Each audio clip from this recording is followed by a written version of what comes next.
Hello students, कैसे हैं आप सब? होप सब बहुत अच्छे हो, आपकी तैयारी चल रही होगी। हाँ जी, आइए आज की वीडियो में डिस्कस करूंगा 1 नवंबर से जो आपका सीए फाइनल एफआर का एग्जाम है, आपको उसकी तैयारी कब से स्टार्ट करनी चाहिए। नवंबर 23 अटेम्प्ट के लिए सीए फाइनल एफआर में मोस्ट इंपोर्टेंट चैप्टर कौन से हैं, आपका इस टाइम पे रिवीजन ऑर्डर क्या होना चाहिए। एफआर का जो एग्जाम आता है मोस्टली पेपर सर आपका प्रैक्टिकल आता है, आई मीन टू से न्यूमेरिकल क्वेश्चन आते हैं। तो आपको इस टाइम पे क्वेश्चनों को सोल्व करके देखना चाहिए, या आपको क्वेश्चनों की ऑडिट करनी चाहिए, या कोई और अप्रोच फॉलो करनी चाहिए। और इसी वीडियो में डिस्कस करूंगा कि ड्यूरिंग एग्जाम 3 आवर्स में आपको किन बातों को फॉलो करना है, सो दैट आप आराम से 100% पेपर कंप्लीट करके आए। इस वीडियो में सारी बातें डिटेल में डिस्कस करूंगा, उससे पहले कुछ प्यारी प्यारी सी बातें और आपको बता देता हूं। देखिए, एफआर का जो एग्जाम है ना सर, मोस्ट स्कोरेबल एग्जाम है आपका ना। अगर आप बोथ ग्रुप दे रहे हैं या सिंगल ग्रुप दे रहे हैं, तो ये पेपर ना सर पूरे ग्रुप की या बोथ ग्रुप की रीढ़ की हड्डी है। जितना अच्छा स्कोर आप इस पेपर में करेंगे ना सर, अगले पेपरों के लिए ना आपके ऊपर प्रेशर कम रहेगा। देखिए सर, कई बार ना स्टूडेंट को ना एग्रीगेट प्रॉब्लम आ जाती है, लेकिन एफआर का पेपर एक ऐसा पेपर है जिसमें आप आराम से एग्जाम्शन लेके आ सकते हैं और स्कोर को 90 मार्क्स तक भी आराम से लेके जा सकते हैं। बस आपने इस टाइम को अच्छे से यूटिलाइज करना है, और जितना स्कोर आप अच्छा एफआर में करोगे ना सर, उतना ही आपके ऊपर एग्रीगेट का जो प्रेशर है वो हट जाएगा। एक बात और, अगर इससे पहले आपसे कुछ गलतियां हुई है ना, तो उन गलतियों को सुधारने का आपके पास एक अच्छा मौका है।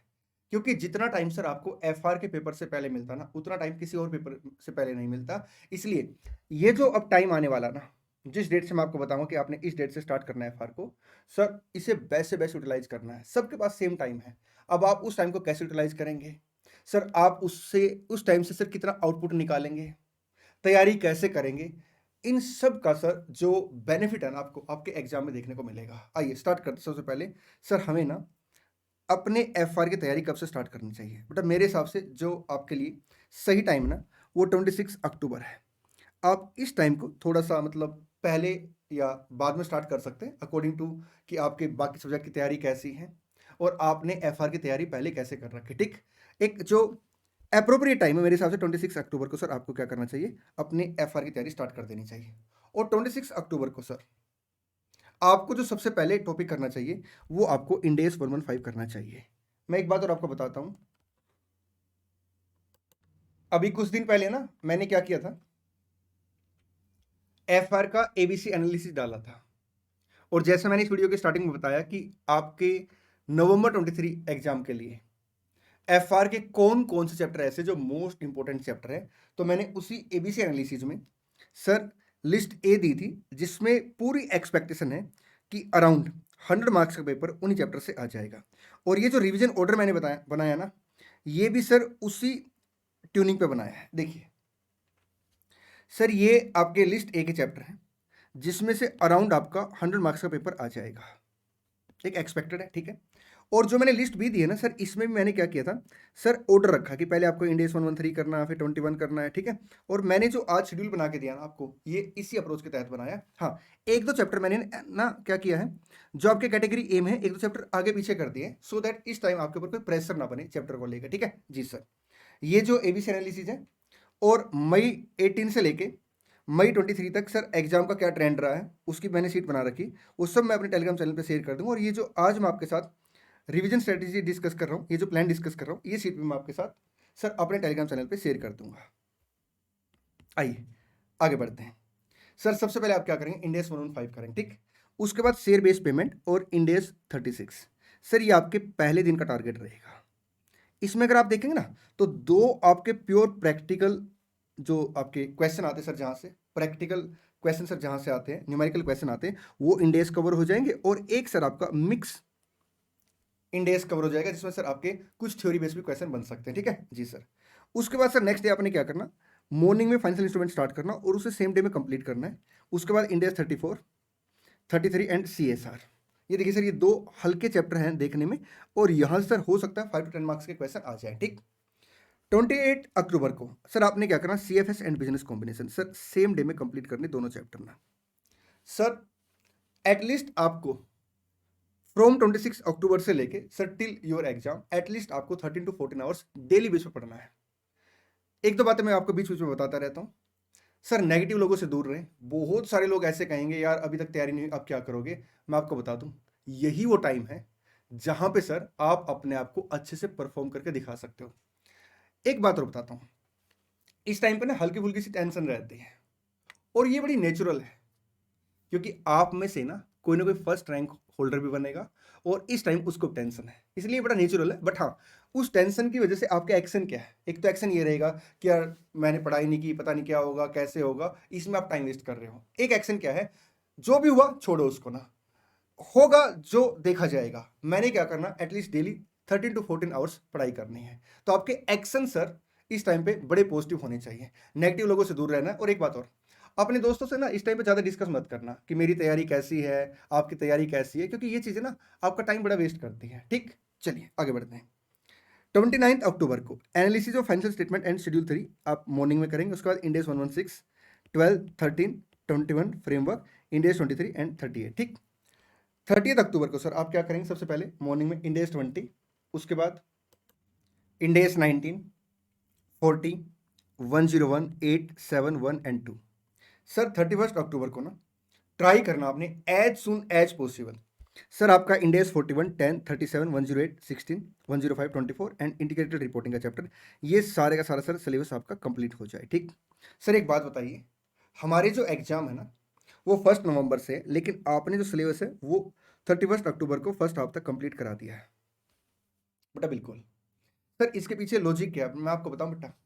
देखिए, जो टॉपिक आपने यहाँ पढ़े होंगे ना सर, उसमें ना 5-6 दिन का गैप आ जाएगा टिल योर एग्जाम ना। तो आपको एफआर से पहले ना एफआर के पेपर से पहले ना एफआर को 2 बार रिवाइज करके जाना है सर। सेकंड हाफ में आपने वो सारे टॉपिक करने जो 1 नवंबर को आप रिवाइज नहीं करेंगे, और बाकी से टॉपिक आपने 1 नवंबर में रिवाइज करने। 1 नवंबर में सर आप क्या करेंगे, 4 topic, financial instrument, Ind AS 115, CFS and business combination, ये चारों आप दोबारा रिवाइज करके जाएंगे। और इसके अलावा सर जिन भी चैप्टर में आपको हल्की फुल्की सी दिक्कत रही, जिनके क्वेश्चन सोल्व करने में आपको प्रॉब्लम आ रही थी सर, वो सारे रिवाइज करेंगे आप 31 अक्टूबर को सेकंड हाफ में। ठीक जी सर। सर क्या यहाँ पे हमें सारे क्वेश्चन करने चाहिए, कम क्वेश्चन करने चाहिए, और यहाँ पे हमें क्वेश्चन कैसे सोल्व करने चाहिए, ये सारी बातें मैं आपके साथ डिस्कस करने जा रहा हूँ। एक बात और आपको बता देता हूँ, मैंने इस बार नवंबर 23 अटेम्प्ट के लिए सर CA फाइनल FR के ना 175 top most important question select किए हैं। उन क्वेश्चन की PDF मैंने ऑलरेडी अपने टेलीग्राम चैनल पे शेयर कर दी है। आप वो क्वेश्चन सर एटलीस्ट जरूर करके जाएं, क्योंकि उन क्वेश्चनों में ना मेजर कॉन्सेप्ट आपके कवर हो जाते हैं। ठीक जी सर। आइए अब डिस्कस करते हैं कि अपना प्रैक्टिकल सब्जेक्ट है, हमें क्या इस टाइम पे क्वेश्चन सोल्व करके देखने चाहिए, या ऑडिट करनी चाहिए, या कोई और अप्रोच फॉलो करनी चाहिए। देखिए बेटा, अगर मैं प्रॉपर फॉर्मेट बना के क्वेश्चन सोल्व करता हूं इस टाइम पे तो बहुत ज़्यादा टाइम लग जाएगा, अपने पास उतना टाइम नहीं है, तो हम पूरे क्वेश्चन को प्रॉपर फॉर्मेट बना के सोल्व नहीं करेंगे। सेकंड अप्रोच होती है sir audit approach. Audit approach में क्या होता है, एक साइड आपने क्वेश्चन रख लिया, एक साइड आपने सोल्यूशन रख लिया। तो आपने क्या किया सर, क्वेश्चन में एक लाइन देखी, आंसर में टिक कर दिया, क्वेश्चन में एक लाइन देखी, आंसर में टिक कर दिया। इसे हम ऑडिट अप्रोच बोलते हैं। बेटा आपने इस टाइम पे ये अप्रोच भी फॉलो नहीं करनी है। तो सर हम इस टाइम पे कौन सी अप्रोच फॉलो करें। बेटा देखिए, मैं एक आपको अप्रोच बताने जा रहा हूं, आपने उस अप्रोच को फॉलो करना है। सर हमें न्यूमेरिकल क्वेश्चन ना सोल्व करके देखने हैं, और ऐसे सोल्व करके देखने कि फास्ट हो जाए सर सोल्यूशन ना। क्योंकि अगर मैं इस टाइम क्वेश्चन सोल्व करके नहीं देखूंगा ना, तो ऐसी पॉसिबिलिटी हो सकती है कि एग्जाम में मैं सोल्यूशन मेरे को आता हो, लेकिन कहीं ना कहीं सर कुछ उसमें मिस्टेक ना हो जाए। अगर आप क्वेश्चन सोल्व करके देखेंगे ना तो आपसे मिस्टेक नहीं होगी। लेकिन चैलेंज ये है कि हम न्यूमेरिकल क्वेश्चन को सोल्व कैसे करके देखें सर, टाइम बहुत ज़्यादा लगेगा। बट मैं उसी अप्रोच को बताने जा रहा हूँ ताकि आप क्या करें, कम टाइम लगाएं उस पर ना। देखिए आपने क्या करना है, जैसे अपना CFS का क्वेश्चन आ गया, ठीक है, या बिजनेस कॉम्बिनेशन का क्वेश्चन आ गया, फाइनेंशियल इंस्ट्रूमेंट का क्वेश्चन आ गया, बड़े क्वेश्चन है, ठीक है। अब मैं बात कर लेता हूँ पहले CFS के क्वेश्चन की। ठीक, आपने सर जैसे सबसे पहले क्या करना, कॉस्ट ऑफ कंट्रोल निकालना है, तो C लिख लो खाली। ठीक, इन्वेस्टमेंट परचेज 4 लाख से खाली अमाउंट लिख लो, माइनस सर नेट असेट करनी है, minus net asset, minor non controlling interest निकालना NCI। सिर्फ यहाँ पे सर आप क्या करेंगे, और अमाउंट लिखें सर, सिर्फ अमाउंट लिखें। जैसे आपका आपने क्या करना है सर, एलोकेशन ऑफ प्रॉफिट बनाना है, ठीक है, statement of net asset of S limited बनाना है। तो sir capital profit, revenue profit, total, आपके P&L अकाउंट का बैलेंस, कैपिटल कितना है, टोटल कितना है, रिवेन्यू कितना है, आपके रिजर्व का बैलेंस, कैपिटल कितना है, रिवेन्यू कितना है, टोटल कितना है, आपकी कोई फेयर वैल्यू एडजस्टमेंट है, सिर्फ अमाउंट लिखे सर। आप ऐसे सोल्व करेंगे, इससे पता क्या होगा, इससे ना आप ना सर पूरा क्वेश्चन सोल्व कर लेंगे और आपका टाइम बहुत कम लगेगा। जैसे आपका बिजनेस कॉम्बिनेशन का क्वेश्चन है, आपने सर पीसी पे की, सिर्फ अमाउंट लिख दिया, एनसीआई सिर्फ अमाउंट लिख दिया, ठीक।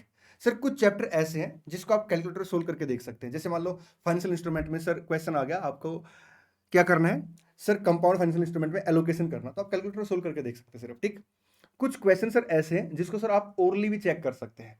जैसे इंडेस 2 का क्वेश्चन है, आप उसको मन में एक बार बोल दो कि अच्छा इसका ये आंसर बनेगा, फिर सॉल्यूशन रेफर कर लो। तो आप इस तरह से अप्रोच फॉलो करें। सर डुप्लीकेट क्वेश्चन को आपने कट करते हुए चलना है।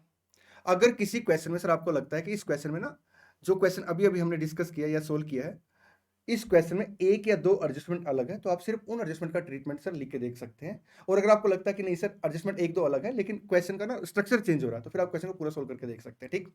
जब भी सर आप क्या करेंगे, एक चैप्टर कंप्लीट कर लेंगे, उसके 2 या 3 क्वेश्चन नोट कर लेना जिसमें मेजर कॉन्सेप्ट कवर होते हैं, और आप उन क्वेश्चनों को क्या करेंगे सर, सेकंड रिवीजन में कवर कर लेंगे।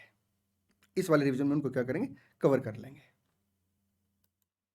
इस टाइम पे काफी पॉजिटिव रहना, आपने खूब सारा एफर्ट्स करना है, कोई कॉम्प्रोमाइज नहीं करना है, क्योंकि इस टाइम पे ना आपके पास सिर्फ और सिर्फ पढ़ने का टाइम है सर, और कोई काम आपके पास नहीं होगा। आइए अब बात करते हैं आपने एग्जाम के दौरान सर 3 आवर्स का कैसे बेस्ट से बेस्ट यूटिलाइज करना। देखिए सर, सबसे पहले आपको जो पेपर मिलेगा ना, तो आपको 15 मिनट्स दी जाएगी। तो आपने 15 मिनट्स के अंदर क्या करना है सर, कंपलसरी क्वेश्चन को छोड़ के बाकी क्वेश्चन पढ़ने हैं और उनको सेलेक्ट करना है। सिलेक्शन ऑर्डर में सर क्या करना आपने सर, जिस क्वेश्चन में आपको कम टाइम लगेगा स्कोर के हिसाब से, जैसे मान लो कोई एक क्वेश्चन 10 मार्क्स का, एक क्वेश्चन 5 मार्क्स का, ठीक। 5 मार्क्स वाले में लग रहा आपको 10 मिनट्स लग जाएंगे, 8 मिनट्स लग जाएंगे, लेकिन 10 मार्क्स वाले में लग रहा आपको सिर्फ 12 मिनट्स लगेंगे, तो पहले ये क्वेश्चन कीजिए, ठीक।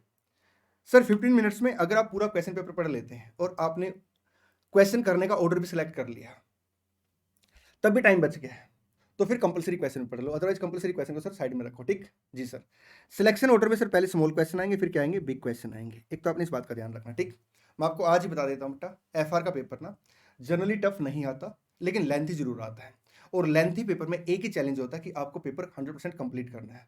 100% पेपर कंप्लीट करने के लिए जो पहली अप्रोच होती है वो ये होती है कि आप सबसे पहले क्या करेंगे, स्मॉल क्वेश्चन से स्टार्ट करेंगे और फिर सर बिग क्वेश्चन की तरफ बढ़ेंगे। स्पीड स्टार्टिंग से मेंटेन करनी है। ये मत करना कि पहले क्वेश्चन में बहुत ज़्यादा टाइम लगा दिया। अगर आप स्टार्टिंग से स्पीड मेंटेन करेंगे तो सर आप आराम से 100% पेपर कंप्लीट करके आ जाएंगे, ठीक। सर अगर मान लो पेपर टफ आ गया तो क्या करें, मैं आपको बता दूं। अगर पेपर टफ आ गया ना, एक बात सबके लिए टफ होगा, दूसरी बात सर टफ पेपर में ना एक या दो क्वेश्चन टफ आते हैं, सारे क्वेश्चन टफ कभी भी नहीं आते। पता है, कोई पेपर उठा के देख लो अपना अप्रोच क्या होती है। 10 to 15 मार्क्स के बड़े आसान क्वेश्चन होते हैं, 60 मार्क्स के आसपास के पेपर सर आपका एवरेज होता है। अब अगर पेपर आसान है तो रिमेनिंग पार्ट भी सर आसान होगा, अगर पेपर टफ है तो एक या दो क्वेश्चन टफ होंगे। इसलिए अगर टफ पेपर भी आ जाए तो आपने बिल्कुल नहीं घबराना है, क्योंकि उन क्वेश्चनों को जो आपको टफ लग रहे हैं उनको आप बाद में कर लेना, सबसे लास्ट में कर लेना।